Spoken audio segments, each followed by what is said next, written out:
In most high magic universes, death is a temporary mechanical problem. If a warrior falls in battle, a cleric supplies a powerful spell, an expensive diamond is consumed, and the warrior returns to life.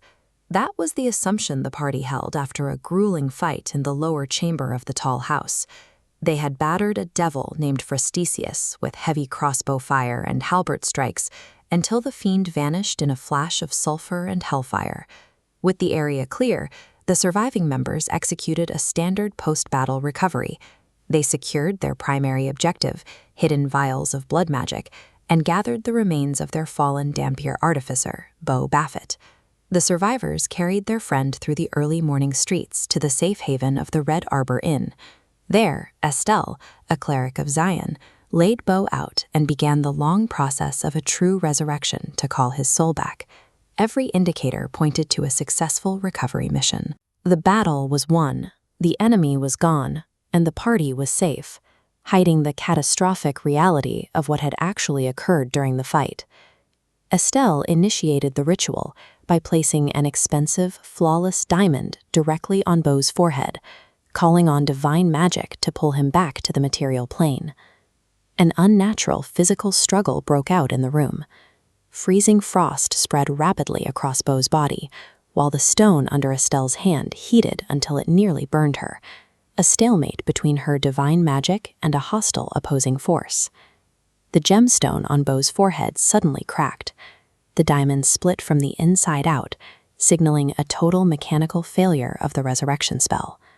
Beau woke up briefly, dragging in a ragged breath to tell his friends exactly where he was. "I'm not here. They won't let me go. I'm still in 9 hells." He immediately slumped back into unconsciousness. An active infernal override stopped the spell from completing. Beau's soul remained consciously trapped in the 9 hells, even as his body lay in the Red Arbor Inn. A high-level divine spell was neutralized by the presence of an infernal contract. To understand how a piece of parchment can stop a god's magic, we have to look at the legal architecture of the afterlife. This diagram illustrates the concept of cosmic legality. We have 2 distinct boundaries, one for standard divine magic and one for infernal law. When the resurrection spell attempts to cross into the infernal boundary to retrieve a soul, it is blocked by a rigid barrier. Infernal contracts operate under a superior jurisdiction. During the fight in the lower chamber, Frosticius finalized a contract that legally transferred Beau's soul as a prize. The soul was drawn entirely inside a closed, impenetrable metaphysical system controlled by the 9 hells. Because the soul is now legally categorized as absolute property, standard magical commands have no authority over it. Resurrection spells strike the boundary and deflect away uselessly, unable to target the enclosed asset. Beau is legally imprisoned by the architecture of the cosmos, a condition that standard magic cannot address. While Estelle struggled with the ritual, Beau's consciousness was sliding down an infernal slope toward an enormous palace lit by pale green fire. A tall, armored figure fell into step beside him to deliver a message. This acquisition was a premeditated operation ordered by Lady Glacia, Archdevil of Maubulge. Glacia targeted Beau for his specific value, the combination of a Dampier's soul with an artificer's mind and an alchemist's ambition.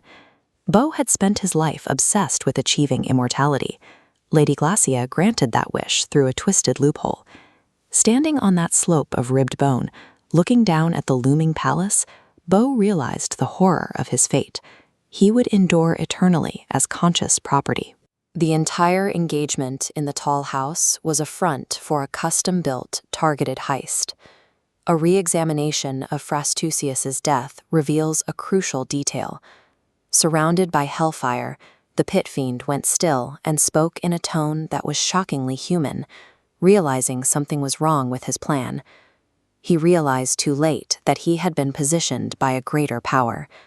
The devil died as a pawn on a larger board. At the exact moment the devil was banished, Nyx heard a rasping, unseen voice utter a single word: "Ours."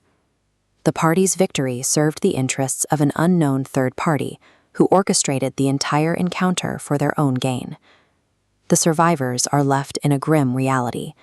They hold Beau's physical body, while his conscious mind remains unreachable in another dimension. Traditional adventuring tools cannot solve this.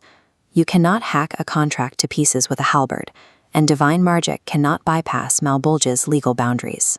To get their friend back, the party must adopt a new strategy.